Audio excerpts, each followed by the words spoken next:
Fa nitondra ny hevitry ny Ankolafy Ravalomanana manoloana ny fivoarany toe-dram-pirenena kosa Andriamatoa Henri Roger Ranefson avy amin'ity Ankolafy ity izay nilaza moa fa tsy manaraka ny lojika ny fanapahan-kevitra izay niraisy ny vondrona raisam-pirenena. Manao ny fanadihadiana Ivola Ravoavy nakan-sary Tsiry Rakotarsan.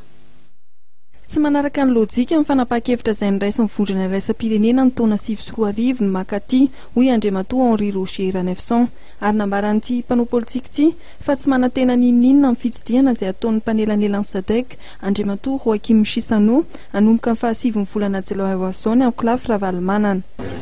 Zay aloha dia tsy dia niandry loatra intsony izany fahatongavana médiateur avy amin'ny SADC izany satria aminay ohatrany efa hoe falany mandany ireny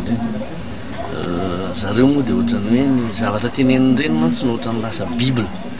ny SADC sy ny communauté internationale amin'izao fotoana izao tsy mahalala zahay raha mba manao enquête parallèle ary zareo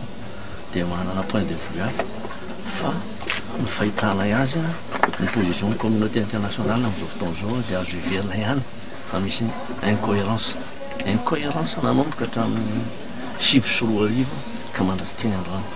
Ny Ankolafy Ravalomanana izay manana mafy ny fanoana ny diniky ny samy malagasy sy ny fanelanelana nataon'ny FFKM.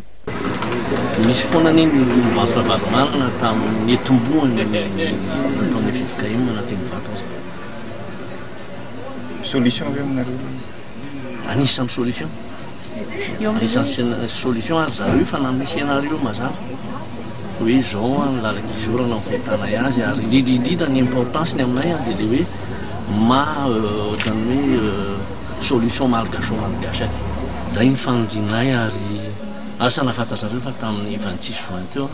dia nahazo invitation officielle ho tonga Mahamasina ineny lalao Ravalomanana candidate ny France Ravalomanana ary zany tenako zao mihitsy ny nakazy tany Ambotsoloatra azy izy tamotro dia niveky fa ho fanasana ny président Marc Ravalomanana ho tonga eto le izy ay moa ny candidate natsonony efa izy teto toerana fa lasa nanao tournée tany Morondava.